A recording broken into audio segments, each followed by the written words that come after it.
I do. That's fabulous. Before we start today, I just wanted to welcome you all and say thank you ever so much for taking the time out to join us today. But most of all to Jackie for giving us her time in doing this to try and increase the just the knowledge and information to improve experiences for local female-born people. That would be fabulous. We started off with this. We've done a lot of work in the area around menopause, and also we held a big event last October. The information and the feedback that we received from that event informed this this train the trainers option, because it became really apparent from the feedback that we were receiving that so many women identified such a disparity in experiences when seeking help from GPs, primary care for menopause. So we just thought that this would be a great way to just try and increase that knowledge across our area, which is South Tees, like I've said, to improve experiences. We have all the work that we have previously done. I'm just going to put a link into the chat for you all, because all the work that we have done is on a specific page on both of our websites, which is Healthwatch Middlesbrough and Healthwatch Redcar and Cleveland. So the link's going to go into the chat now, so you can have a little look. There are films from our keynote speakers if you didn't manage to get to our event last week. So there is the presentation delivered by a GP menopause specialist. We've also got a presentation that was delivered by somebody representing Vogel, and they had loads of suggestions for alternative medicines to HRT if you're interested. Not that you will be in this other one. There's a little bit about me and my own experience and journey throughout menopause. There's also a little film. We had stalls at the event who provide lots of different types of support for women who are going through the menopause. There's also a little film from all of our stall holders, again, just to give you an idea, and by no means was the list of stallholders exhaustive across our area, but there just might be some connections that you can make that might be able to support either yourself or the community that you're supporting. And then there's a little film that evaluated our event as people were leaving the event, just what they thought about it. There's also a report on there from all of our work that we've done to date that might help to inform some of your practice. And there's just some little tips. There's a little fact sheet there that you can print off and use with the people that you are supporting or work with, and there's lots of additional stuff on there, so have a little look via the link, and as I say, and get in touch if you want to know any more about what we've done, or if you can utilize anything that we have done for yourselves going forwards. That would be brilliant. We are going to, any questions asked today, we are going to produce a sort of fact sheet, a frequently asked questions that we will circulate after this training, just for you to refer back to, and that will also be going on our website as well, just for anybody else in the future who may find some of those questions and answers that get raised today useful. And also, and I'll remind you, at the end, we're also looking for a couple of people who've attended today, a couple from primary care, maybe it's a couple from those who were supporting people in the community, etc., because we would like after Christmas to follow up with you and get back in touch, just to find out what the impact of this training has been for you, how you've utilised it, where you've shared it, etc., and also a very short questionnaire for the people people that you support, just so we can, as I say, follow this piece of work and this thread through, so we can evidence the impact of the work that we're doing. So as we go through, just have a little think. If you would like us to if you would like to volunteer for us to follow up with you, it won't take a whole host of your time, just a couple of conversations, as I say, just to evidence what we're doing here today. So I think that's it from me. As I say, I will spotlight Jackie for you while she's leading this training session. So over to you, Jackie.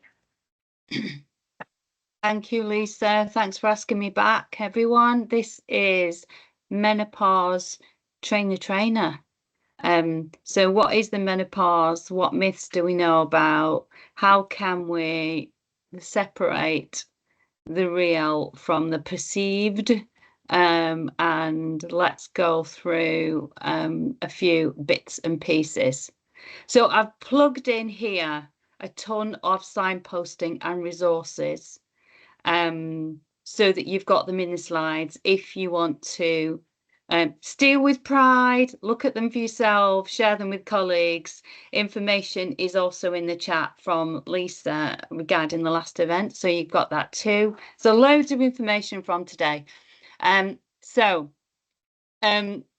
start with a few myths though, and the definition brings its own number of questions around myths straight away. So we use the word menopause to define the whole process. It isn't, it's just one bit of it. Menopause is not always a natural stage in someone's life. It can be brought forward with a medical intervention or a surgical intervention, like a hysterectomy, where the womb is removed. Can everyone just please go on mute? I think we've just got some noise in the background. So medical or surgical intervention can bring a menopause forward, even if that individual retains their ovaries. So we know that from research, it can happen sooner. So it's a little bit of a myth that, oh, well, I've got my ovaries left behind, therefore I'll be fine for a natural menopause when it happens. The other thing, of course, is that menopause is not always a natural stage of a woman's life. Menopause happens because of ovaries and hormones. So in that regard, menopause can happen, or people can find themselves navigating it, shall we say, who don't necessarily recognize as a woman. So it will directly affect women born with ovaries who recognize as women, but also those that don't. And it would indirectly, perhaps, affect partners of whatever gender of a woman struggling with symptoms to a degree, or, you know, either living with that woman or working with that woman. So just think about it broader. And just in that regard, if you're in the workplace, you might have a male or female colleague that lives with or is married to a woman that perhaps struggles through the night with sleep or night sweats. That other person that shares a bedroom with that woman is likely going to have some sleep disruption as well, if that woman is up and down, or maybe up having a tepid shower because they've got a night sweat. So it's a little bit about being more considerate in that broader sense as well. So lots to think about just before we get into the definition. So for that reason, I tend not to use averages, and we'll come through that as we move through this. So in a natural menopause, so if there's not been a medical or surgical intervention, the menopause itself is one day when periods or the menstrual cycle has stopped for 12 consecutive months. That one day after that is called the menopause. And that happens because the ovaries that produce estrogen, progesterone, and testosterone, the production of those hormones starts to decline, and we may experience symptoms or notice the result of that. The time after that one day is postmenopause, and an individual can have symptoms in whatever individual combination relevant to them for any years their body decides it's having them. So we don't use averages, even though you'll hear some people quote average time of symptoms duration. It isn't fair, especially as workplaces or coaches or mentors or as line managers or supporters. It sets expectations, and it just means that we're overlooking the real subjective nature of menopause. And also, for some women of colour, their symptoms can start earlier and last longer.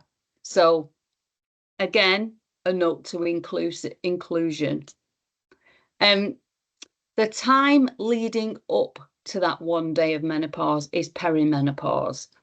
And that is the time when we note the start of, let's say, chaotic activity and nothing being in line with what formerly was a menstrual cycle governed by estrogen and progesterone levels being secreted in that cycle. The production of the hormones lowers. We start to get chaotic production and things start to, let's say, misbehave.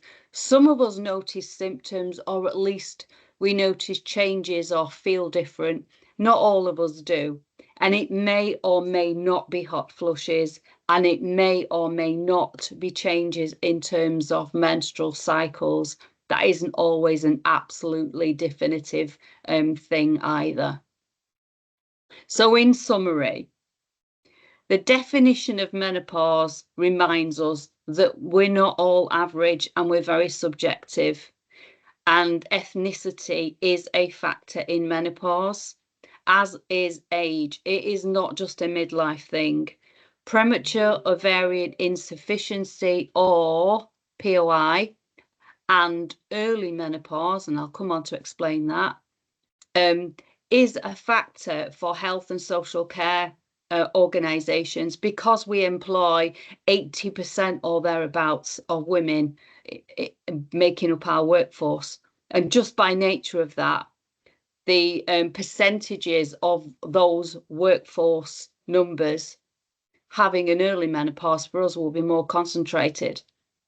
So surgical and medical interventions do also make this an important consideration.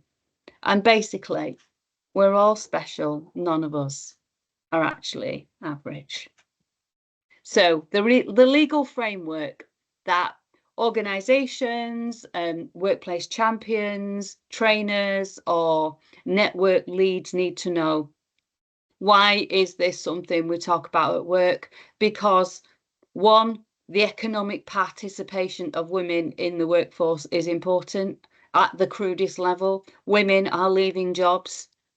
We have a duty of care and we have a legal framework around our responsibilities as employers. And you'll see there ACAS and the all-party political group and the CIPD references because of that legal aspect to it.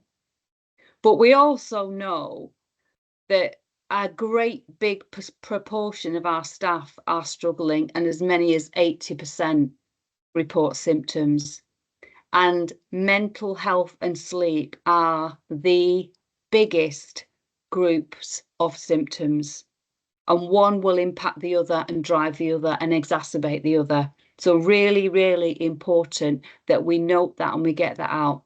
So if you're a work colleague or a line manager of somebody struggling and they mention menopause, check in about their sleep, because if you can flex their day or break their day up a bit and you know they're having trouble with sleep, if you impact on that and give them a better kind of balance or more opportunity for rest, because maybe you can let them start later, or maybe you can let them work from home a day, or adjust their shift patterns, you'll likely impact on lots of other symptoms too. things like anxiety, things like concentration. So they might get something detailed done in a quiet area or in a time of day when works better for them. So you're focusing them then on what they've achieved. So it all kind of feeds in really nicely. It's a really important point. And we know that the legal framework is being tested more and more. So yes, menopause is not a distinct protected characteristic. Age and gender is, and that's been tested before. And that was what formerly was relied on. But the Maria Rooney case with Leicester Council was supported in terms of her claim for disability as well. So that was supported because her symptoms extended beyond 12 months. Hands up, which menopausal woman hasn't had symptoms for longer than 12 months? And because her symptoms impacted on her activities of daily living. Again, I don't know a woman alive with menopause that hasn't either forgotten something, left the keys in the front door, gone to the shops, forgotten what they wanted, or gone upstairs and thought, what am I going upstairs for? I have no idea. So all of those things impact on your activities of daily living.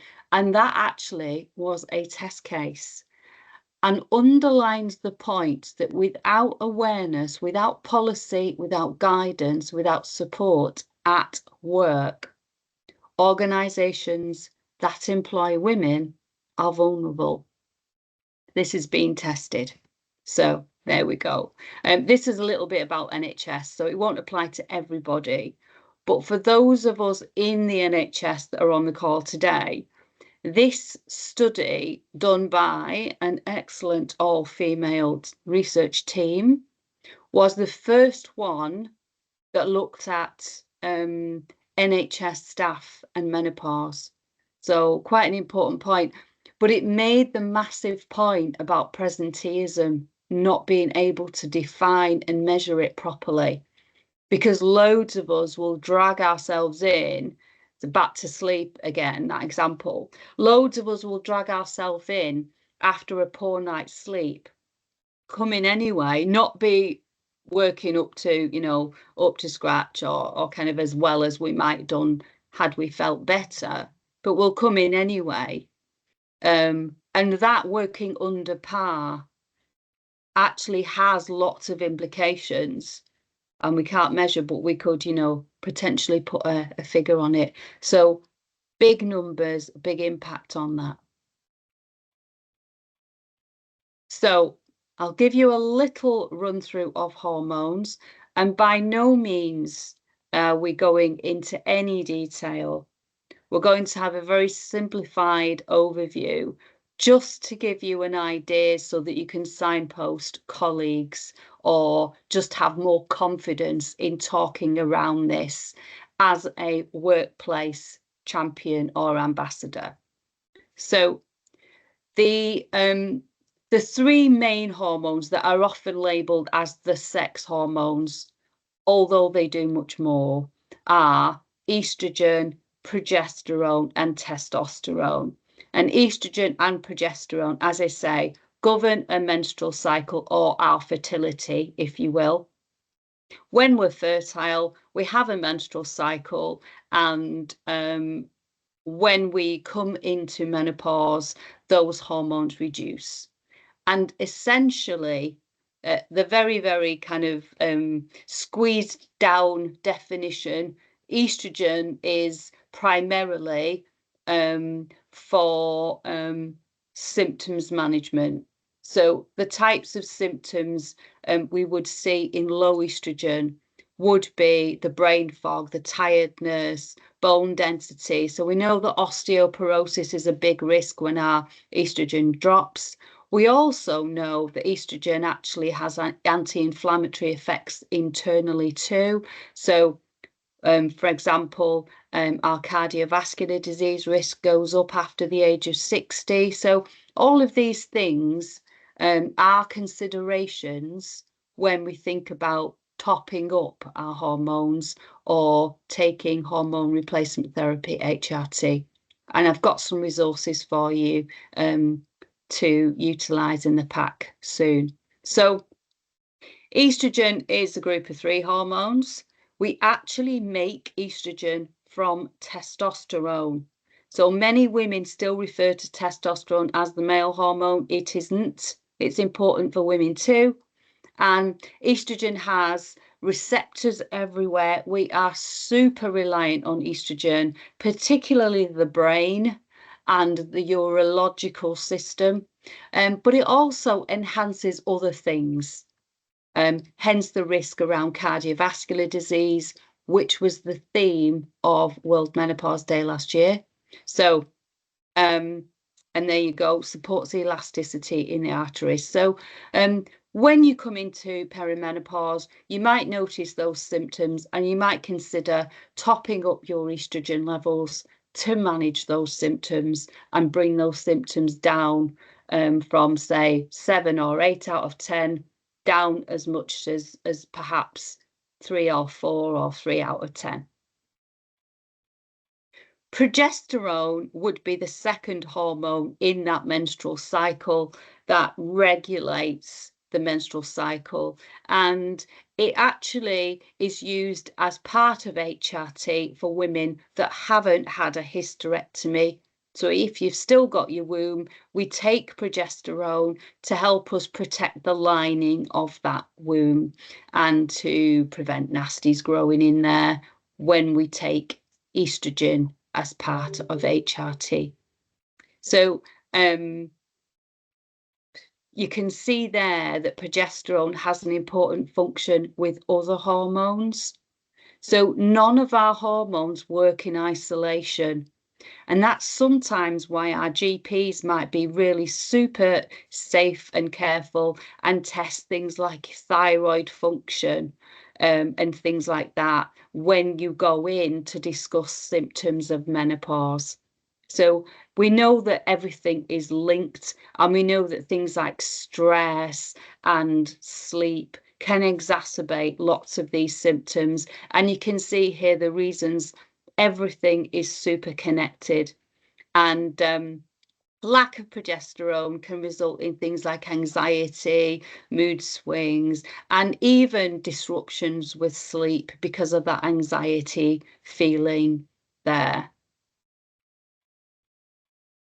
Testosterone, as we've said, is an important hormone, but is not licensed as part of replacement therapy for women in menopause, except in relation to NICE guidance for low libido. And that's because the research doesn't support that. And we don't have that clinically based, long-term level of research. I've listed here the anecdotal reports of the replacement kind of benefits from testosterone reported by women. And there's nice guidance around testosterone. NG23 is that menopausal guidance, but it is off license, and it would require a clinician confident with using, confident with initiating, and confident with monitoring. So it would come with a blood test, unlike the average age woman going in to talk about menopausal symptoms. Testosterone therapy would require a blood test and would require annual blood testing ongoing in line with the NICE guidance, just to make sure that we retain or we stay in line with the female hormonal levels as recommended by NICE.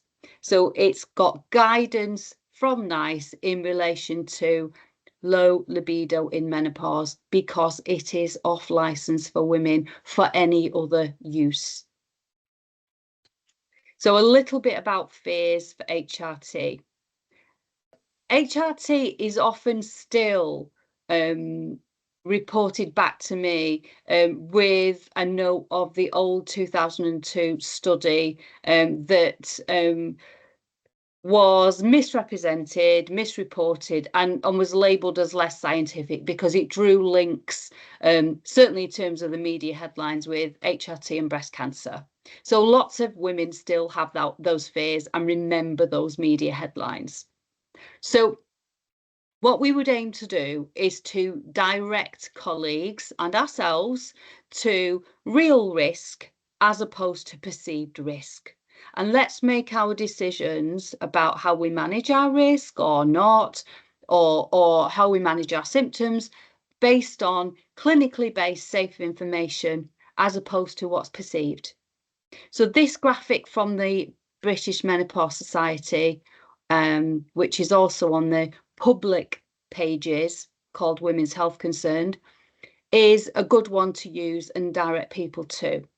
And it says that sadly, for 1,000 women aged 50 to 59 in the UK, sadly, there will be 23 cases of breast cancer diagnosed. Now that says diagnosed, it doesn't say dies from, because we have great work, great results, great treatment outcomes for those 23 cases. That diagnosis nonetheless is devastating. But if you look at the additional 4 cases for combined hormone replacement therapy, that is in line with combined contraception. Many of us didn't see the same comparable headlines in relation to that, and many women took that for decades with the belief that was their informed choice around family planning. So it's on a similar level, but HRT received this really negative headline, and a lot of the actual subjects in that research were 60 or over, had other existing health conditions, had synthetic hormones, and lots of that information now either wouldn't be researched in that way, or we don't actually utilize those medications very often either. In any case, so let's continue with this. So that old study debunked, but this is the one now that we can refer to. So the most important points from this graphic are that there are decisions and actions we can own and take ourselves to bring that risk down. So if you see there, alcohol, daily alcohol, and being overweight carry with them a significant risk in terms of our cancer risk. They're real actions there that we can take and bring down. We can bring those risks down by reducing our weight, reducing our alcohol, choosing whether or not we take alcohol and when we do. And the last line on that also shows that those individuals that take 2.5 hours of moderate exercise a week also significantly bring their risk down. So those are all the things we can do ourselves, whether or not we decide to go on HRT. So just a reminder there, the International Menopause Society does set the theme for World Menopause Day, and last Friday was World Menopause Day. The theme this year was HRT, and last year's theme was cardiovascular disease. And this is a big risk for women after menopause. So it's back to that point about thinking now about your long-term health risks and how you want to manage those risks and the choices and decisions you make at this point. So a little bit about symptoms. There are lists around. Anyone can find a list of symptoms. I mean, some of us say it's almost like bingo. You can tick off a ton of symptoms just you know, in the first few seconds. But it's critical to acknowledge that everyone's score, the time of day symptoms affect them, and their bundle of symptoms are very different to the next person. So the most common ones are the ones here listed, not in any order, but these are the ones that will really either embarrass us at work or challenge our confidence and will bring that confidence down. So really, really important ones to kind of get on top of and get support for, either if that's you or if it's a colleague. And as I say, lack of sleep will exacerbate all of those, driving them worse and driving the mood down. So really important one. So in terms of symptoms management at work, the best things we can do is to be aware, get good signposting info, but also use the things that we've got. We sometimes, if we're office based, it's a little bit easier to say, use your electronic diary, segment out your day so that you're doing phone calls, for instance, 9 till 9:45. And then take a 5-minute stroll, wander to the furthest toilet away, come back, make sure you're hydrated. And then the next segment of your day will be emails, inbox, or setting up a meeting. And then you'll move on to something else that your diary will prompt you to do next. And it's about segmenting out task-based things so that you leave the day having moved a little bit, but with a focus on, I've got these things done, as opposed to I've sat responding to the inbox. And that's quite a big shift, really. But it means that when your alert comes up for the next hour or the next hour and 15 minutes, that you're going to focus on spreadsheet number 2, then that's what you do. And you get into that pattern of responding to that job and you get it done. So it's a pretty good use of time to segment it out. And it means that once you learn how to get rid of the anxiety of seeing emails popping in and not responding directly to them, you actually tune into, but I've got those 3 things done. The emails aren't, you know, that they're there, but I'll pick those up in my allocated space at 3 p.m. So it's about that, really. So sleep, a few of the symptoms we know about, the kind of the guidance around sleep, but I'll put some resources in here for you. We also know that things like turning devices off and things like that we hear about, but caffeine and alcohol can be huge triggers. And most women say the tolerance to manage them, or you know, the tolerance for them goes down. So it's about reminding those things, and that sort of routine that we hear about as well. Again, a little bit about mental health, which is another huge factor.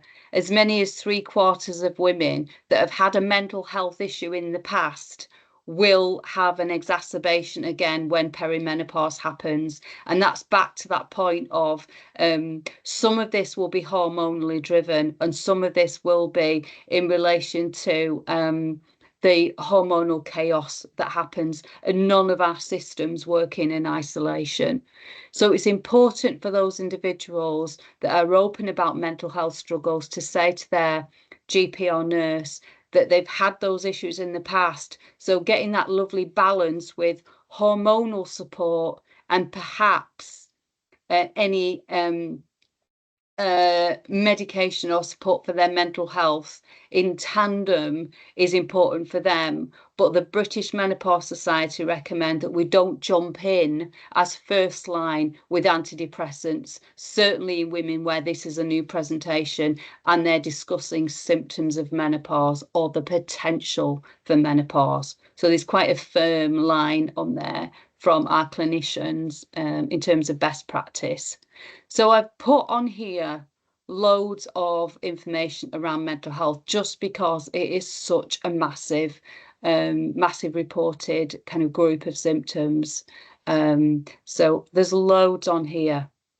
And it's actually a really tricky one to get right. Just briefly then, resources around early menopause. Menopause is early under the age of 45 and premature ovarian insufficiency under the age of 40. that has nice guidance attached to it that you've got the resource for here. So blood tests are indicated for those ladies early, and it's 2 blood tests, 4 to 6 weeks apart. And there's a great resource here, the Daisy network, that you can use for signposting. Many of us will know about that and will consider that quite a really good supportive network for women. So references into HRT, very individual choice. HRT comes in lots of different types and formats. You can look at how it works for the individual. You can signpost them to these resources. Do they want a daily application? Do they want something less frequent? I'm not going to cover that in great depth today because we probably don't need to. Let's skip the case study for today's session with time, just aware of time. And then some resources for you to keep as reference material for different types of questions. So heart health speaks back to that cardiovascular disease risk and the blood pressure, cholesterol issues around the postmenopausal phase. And then again, weight gain, another really important issue that many women struggle with and get quite low about actually. And this book describes the hormonal driver for that weight gain and those weight changes. And the fact that the fat can be metabolically active is either belly fat, visceral fat. So fat around the organs is not a great, it is not a healthy position. And so lots of our dietary and lifestyle changes are pointing to the management of subcutaneous and visceral or belly fat in order to bring down the risk. And you may choose some of the dietary and lifestyle changes instead of HRT or as well as. So plant-based, increasing our fibre, increasing our omega-3, slower release carbohydrates, reducing our sugar intake.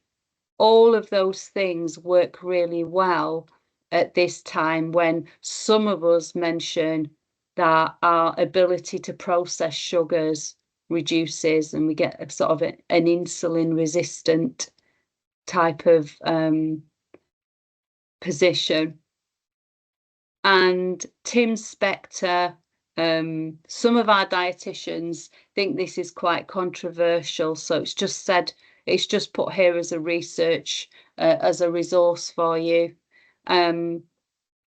There's a lot of work exploring the need for a diverse and healthy gut. So more plants, more varied fiber and protein-based, plant-based proteins mean that our gut and brain connection is fed from a much diverse gut microbiome. So there's lots of work in terms of the research on this to justify some of the claims. And there's also recommendations around eating in a limited window some people like. So this is just provided to you as a resource to look at. But we know that the gut and the brain are very, very much more closely connected than we thought years ago, which obviously impacts mood and that kind of perspective. So it's really, really helpful and exciting to see lots more research come out on this. Lots of resources in here as well about ethnicity and visibility. Karen Arthur is a super menopause champion for Black women in menopause. and Dr. Nigat does a lot of menopause work via TikTok and other platforms and breaks down menopause information into different languages. So there's loads there. And also, of course, our LGBTQ plus colleagues and friends, and how to consider the language and the approach there. So for some of us that doesn't come easy, so it's helpful to have these on hand here as well.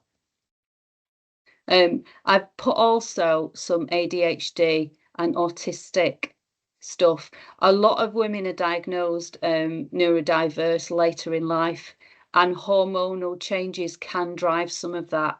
So it's really important that we look at that, and this is all here in the pack. Accessibility again to consider our hearing and sight impaired community. And I'm going to stop talking, Lisa, stop sharing and break the questions.